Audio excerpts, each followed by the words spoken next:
Friends, welcome to N wife kitchen. நீங்கள் evening snacks omapodi செய்யலாம் வாங்க.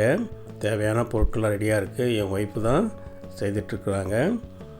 இப்போது ஒரு பாத்திரத்தில் ஒரு 2 கப்பு கடலை மாவு எடுத்துகிட்டு அரிசி மாவு ஒரு 1/2 கப்பு அதை சேர்த்து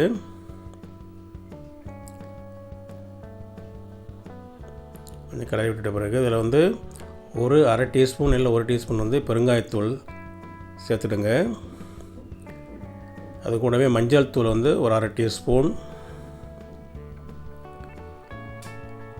தேவையான அளவு உப்பு சேர்த்துடுங்க. இப்போ பக்கத்தில் ஒரு வெந்நீரில் ஓமம் 2 டீஸ்பூன் போட்டு ஊற வச்சுருக்கிறோம். அதையும் இந்த மாவில் மடிக்கிட்டுங்க. இப்போ ஒரு தாளிப்பு கரண்டியில் ஒரு 3 டீஸ்பூன் எண்ணெயை நல்லா சூடு பண்ணிவிட்டு அந்த சூடான எண்ணெயும் இந்த மாவில் சேர்க்க வேண்டியது தான்.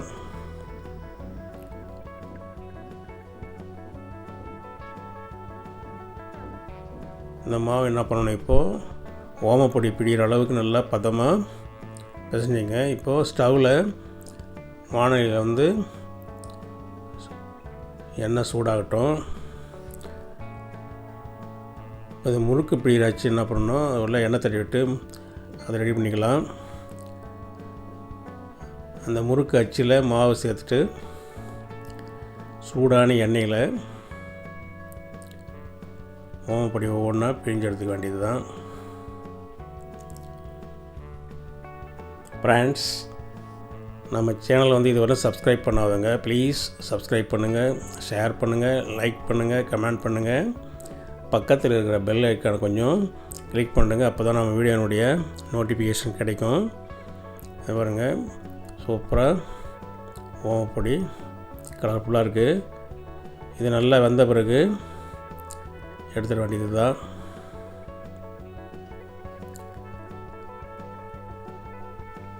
இந்த மாதிரி எல்லா மாவையும் பிழிஞ்சு எடுத்துடுங்க. இந்த ஓமப்பொடி சின்ன குழந்தையிலிருந்து வயசானவங்க வரலும் சாப்பிட்றதுக்கு ரொம்ப சாஃப்டாக இருக்கும். ஃப்ரெண்ட்ஸ், வீட்டில் ட்ரை பண்ணி பாருங்கள்.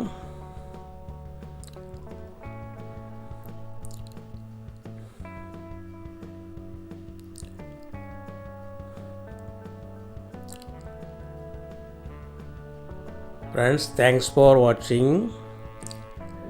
நம்ம இன்னொரு வீடியோவில் பார்க்கலாம்.